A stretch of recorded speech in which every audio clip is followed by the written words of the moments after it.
Welcome back to Mentor Monday, folks. I'm standing in one of my latest rehab projects. Wanted to bring you inside. Also, I'm going to share some nuggets by the end of this video. So we're starting out in the living room of this property. In all of my rehab projects, I like to put recessed lights on the first floor to really give the property an open floor plan feel. Okay, as you walk towards the kitchen, at this particular project, I did add a full bathroom on the first floor. For various reasons. This was actually going to be a property I was going to be leasing to a company that was actually working with the disabled community. Actually, that deal fell through, so I decided I'm going to do something else with the property. That's the beautiful thing about real estate. As long as you own it, you have choices, okay? So this is actually the laundry area. I added right off of the kitchen. I have a stackable washer and dryer here.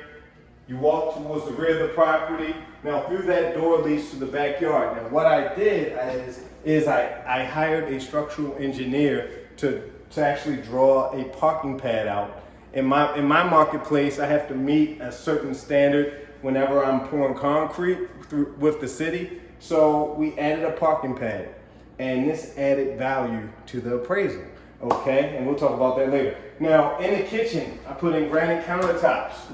Really nice cabinets and appliances. Remember, folks, you want to invest your money in the kitchens and the bathrooms. That's what sells. Whether you're renting your properties out or you're selling your properties on the retail market, people pay attention to the kitchens and baths. Okay, your end users, your end buyers, they pay attention to the kitchens and baths. So you want to make sure that they're really nice. Let's go down into the basement. I want to show you what I did down here. Now this property, like I said, this was a full rehab. I gutted this house out brick to brick. This basement did not look anything like this. It was nothing but dry concrete down here. Now, before you finish any basements, in marketplaces where you could experience floods, you want to make sure you put a waterproofing system in. So we're walking out of a bedroom, the first bedroom in the basement. There's a living space right here where folks can entertain, can lounge. It's like a lounge area. My mechanical room is actually in here. Gotta fix this closet door, but this is where my mechanicals are located. And this is another bedroom. Now off of this bedroom, in this bedroom, there's a closet, and off of this bedroom is an exit for the person that's maybe living here or using this room. They can get out in case of a fire, okay?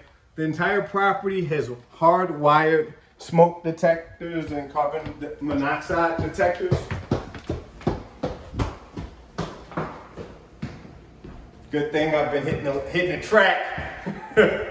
So we're gonna go up to the second floor. I wanna show you the bedrooms on the second floor. So we're gonna walk into bedroom number 3. Okay, this is bedroom number 3. We're now on the second floor of this property.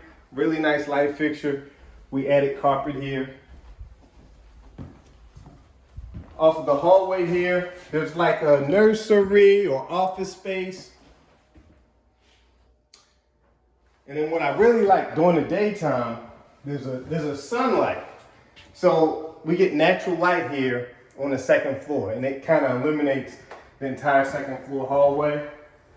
There's also a full bathroom on the second floor.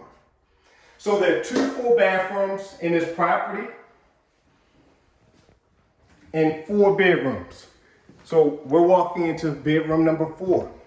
Behind this door is a walk-in closet. Behind this lucky door is a walk-in closet. And then we're in the 4th bedroom. Now, let's go back out in the hallway because I want to share these nuggets with you. Now, whenever I purchase a property, I make sure I'm purchasing a property for investment reasons in neighborhoods where there's already movement happening, where there's already development, where there are anchors. So this property is actually anchored by one of the major hospital systems in my marketplace. Not only that, there's several developers, small and big developers, buying residential and commercial property and land, and they're building new homes, they're renovating homes, they're building new schools. There's a lot of activity in this neighborhood. So with activity in your marketplace, what happens? home sales go up, meaning the values go up. Not only that, it attracts a bigger population into this community, into this neighborhood, which raises the price of everything. So the rents are higher now and the home values are higher. So when I purchased this property 4 years ago, I sat on it and I watched the property appreciate. And once I got to a certain number, I said, oh, it's time to start banging a hammer. So as we started banging a hammer, properties still were selling, properties were still being leased, and I ended up making a lot of money on this deal. Now, I purchased this property for $5,000. We put about $105,000 into the property. It appraised for $200,000. So you do the math there. That's a nice profit. It's a nice bit of equity. So I can capture the equity by selling the property, or I can hold on to it and do what I like to call ride the wave of appreciation if I lease this property out. So I have several different exit strategies.